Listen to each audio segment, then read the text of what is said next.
Good morning dear student, this is your science class. From today we are going to begin chapter number 7, solids, liquids and gases. So please open page number 84 of your textbook. Chapter number 7, solids, liquids and gases. What is matter? Anything that occupies space and has weight is called matter. Matter can range from something as small as a needle to something as big as an aeroplane. So, everything we see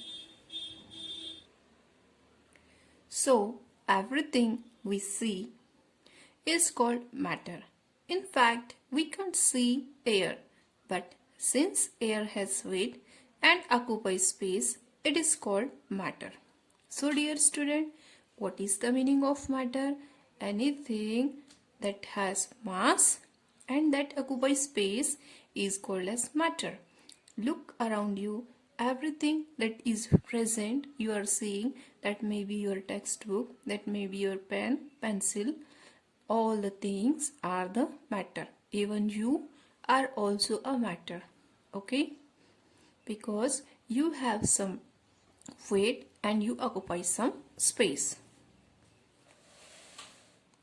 So, do you understand what is matter? Anything that occupies space and has mass is called as matter. Activity. First, to show that air occupies space, take a balloon and blow into it. The air fills and the size of balloon increases. So, in this activity, what you have to do, you have to take a balloon and you have to blow air in that balloon. So when the air is blown in the balloon, the size of the balloon increases. Result: air occupies space and hence air is a matter. So what we conclude from this activity? We conclude that air has some So what we conclude from this activity? We conclude that air has from this activity, what we conclude? We conclude that air occupies space and hence air is a matter. Okay, dear student? When you try to blow into a balloon, it expands depending upon how much air is being filled into the balloon. If you blow more, the balloon expands more. If you blow less, the balloon expands less. So, dear student, if you are blowing air in the balloon and that balloon is expand, then the expansion is depend upon the quantity of the air which you feel in the balloon. If you feel less air, then it will expand less, and if you feel more air, then it will expand more. Okay. Now let us discuss activity 2.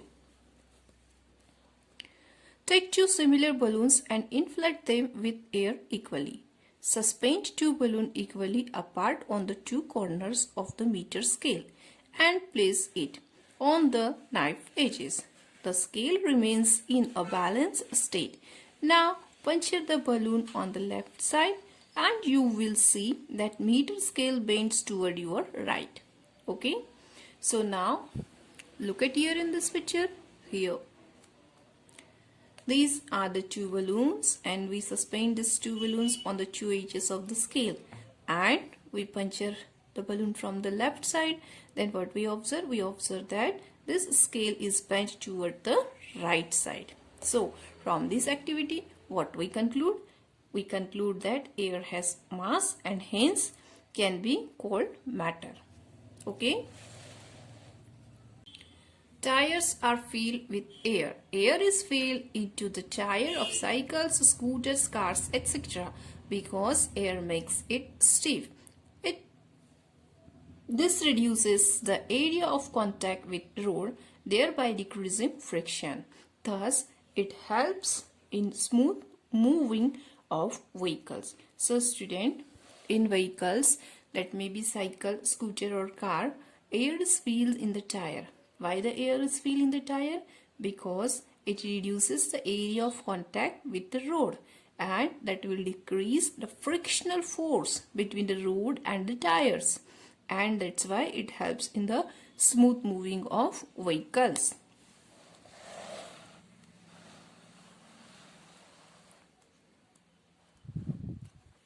Properties of matter. It occupies space. It has mass or weight. It can be perceived by the sense. Okay, these are the three properties of matter. Matter occupies space, matter has weight, and matter perceives by the sense. Okay, just like air. You can't see the air, but you can feel the air. Okay.